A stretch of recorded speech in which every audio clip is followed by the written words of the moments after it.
পুরুলিয়ার এক অচপাড়া পাড়াগাঁ, নাম পাঁচুরি। পাহাড়ে ঘেরা বনজঙ্গলে ভরা এই গ্রামে সন্ধ্যার পর লোকজন বাড়ি থেকে বাইরে বেরোতো না, কারণ সবাই জানে এখানে নিশির ডাক নামে কিছু একটা আছে। ঘটনাটা ঘটে 2012 সালের ডিসেম্বরে। গ্রামে তখন প্রচণ্ড ঠান্ডা পড়েছে। গ্রামের বাসিন্দা হরিপদ মল্লিক, বয়স প্রায় 60-এর কাছাকাছি।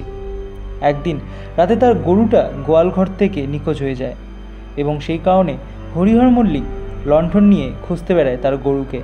তখন রাত প্রায় 9:45। হরিপদ মশাই জঙ্গলের ধারে গিয়ে দেখতে পান গরুটার পায়ের ছাপ দেখা যাচ্ছে একেবারে জঙ্গলের গভীরে। সেই ছাপ অনুসরণ করে উনি একসময় একটা ঝোপের কাছে পৌঁছান। হঠাৎ পেছন থেকে একটা মেয়েলি গলার স্বর শুনতে পান, হরিপদ, হরিপদ। গলা একেবারে তার মরা মেয়ে লক্ষ্মীর মতো। চমকে উঠে চারপাশে তাকায় হরিপদ। কেউ নেই, কিন্তু সেই ডাক বারবার আসছে, হরিপদ, আমি লক্ষ্মী গো, আমাকে বাঁচাও। উনি বুঝে ওঠার আগেই হঠাৎ ঝোপ থেকে একটা কালো ছায়া বেরিয়ে আসে, তার গলা চেপে ধরে। কিন্তু কিছুক্ষণ পর কিছু বলতে পারেন না, শ্বাস আটকে যাচ্ছে তার। এরপর তার আর কিছু মনে নেই।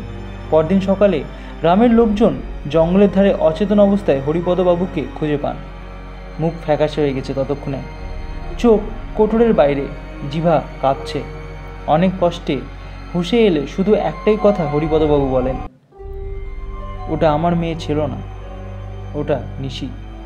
ডাক শুনে আমি আর কোনোদিন ফিরব না এখানে। এরপর থেকে পাঁচুরি গ্রামে রাত 8টার পর কেউ বাড়ি থেকে বেরোতো না। এখনও নাকি মাঝে মাঝে কেউ গভীর রাতে সেই ডাক শুনতে পায়। বাবা গো, আমাকে বাঁচাও, এরা আমাকে নিয়ে যাচ্ছে, বাবা বাঁচাও।